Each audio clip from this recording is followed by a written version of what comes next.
adulthood. We eventually have to reach it eventually. And many things can lead us, influence us into the type of adult and, dare I say, human being that we wish to be. My name's Mama. You can call me the Golden Pup. And I'm going over a few characters that honestly help me become as cool as I could be. Don't forget to like, to comment, and subscribe for more, okay? Cue the opening.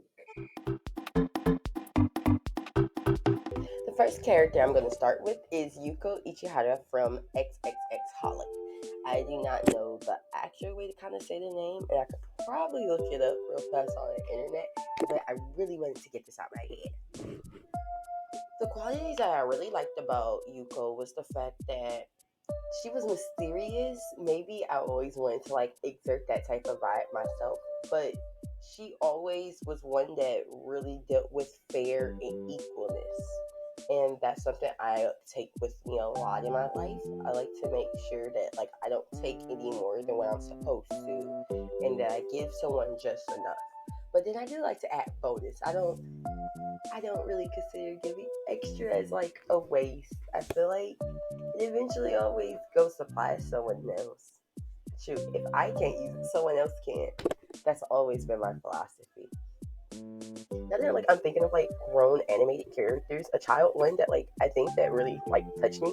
Oh, y'all can drag me in the comments. But honestly, Haruhi Suzumiya from the Melancholy of Haruhi Suzumiya. I don't know, something about that brash straightforwardness and the will to not just be like anyone else or to live a life that everyone has lived. I don't know. She really motivated me to live the life that I want to live for myself and not for someone else. And that's something I feel like a lot of people can get caught up in. And I would really like to help people live for them, because you only get to be yourself once. Even if reincarnation do exist, even if heaven does exist and God be like, hey, you can have another go round or so, you won't be able to be yourself exactly the same. You might be able to have Then I guess if I was to say one that's kind of robotish would be Chi. Chi is a Persona, which is basically a robot.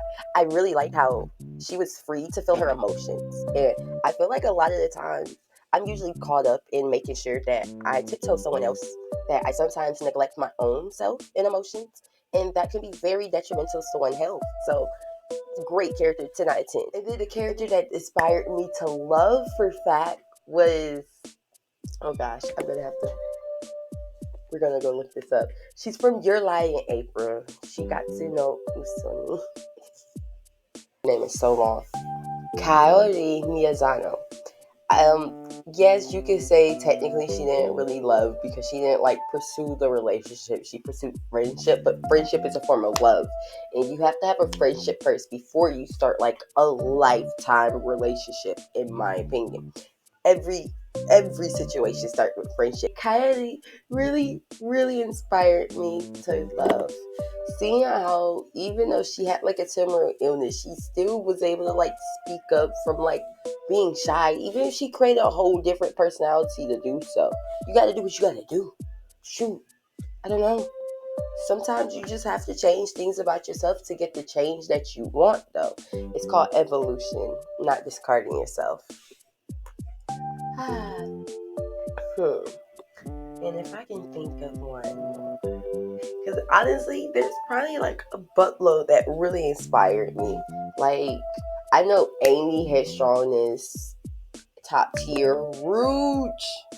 If you watch Sonic X, from the way that she dressed to how she talked to Knuckles to how she got out of situations, that was a queen. I loved her. She was iconic. I really would like to see more of Rouge in Sonic franchises. I really feel like she's a slept-on character. Same with Cream. I know I talked about her in my last video of she can't do anything except if she's mad, and honestly, facts. But who can't do something when they mad? I don't know. For all my PBS watchers out there, Word Girl was a strong influence. I feel like at this point, I just really like characters that are smart and strong. Because Becky from Word Girl, mwah, mwah, mwah. just amazing. Top of the charts. I love the witty wordplay comebacks. She was quick to define someone. She was totally a peacekeeper of justice. All the qualities I would like to be one day. What a superstar. Chio-cha. And her homegirl Osaka, because honestly those two characters were always iconic to me. From Anzurai Nadayo. I freaking loved that show a lot as a kid, and I always thought it was cool that Chihiro, or Chichan as I like to call her, as they do in the anime for short, she is a 10-year-old that's in high school classes. I thought that was amazing. I feel like I could have did that if I wasn't emotionally disconnected from others sometimes. Like, that girl was on top of her A grade. She was getting them A's. She was communicating with high schoolers, going on trips. And Osaka, well, that's her nickname, and I can never remember her actual name. I only can remember from the literal nickname that they gave her because she moved from the city Osaka, Japan.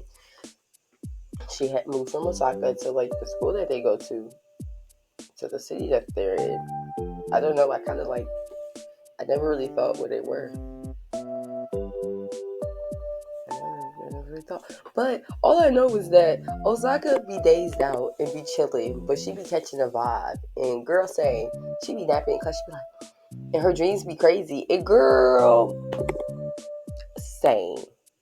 Like, she be dreaming of this cat that's supposed to be like Chihiro's dad.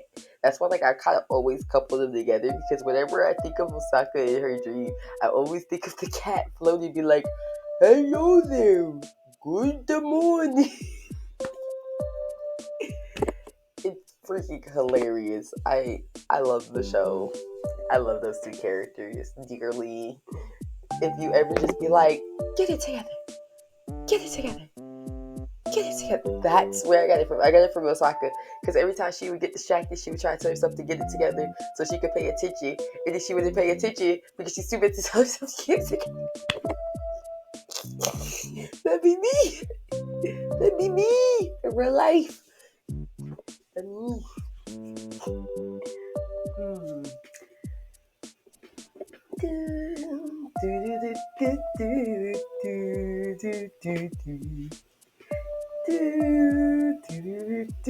Honestly, I know everyone's probably thinking it.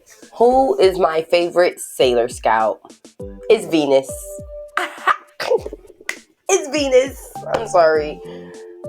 Sailor Venus was immaculate. That girl was what? A bi icon? Because didn't she fall for Haruka? And I remember in like that one, but Venus is a bi icon. She is clumsy and she's the ultimate matchmaker. Mwah, mwah, mwah. Give her roses. Give her applause.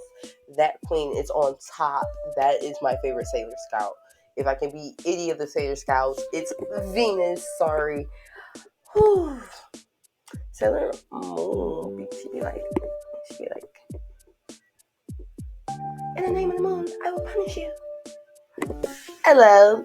Thank you for coming along with this video. It was very fun to make. I really enjoyed it. I'm sorry for the hold up. I've just been wanting to try some new things like streaming. So if you do like gaming and streaming and me talking and interacting with you guys in the chat, you can subscribe. I kind of stream about like once or twice a week, sometimes multiple times a day. Thank you for everything. Have a great day. Goodbye.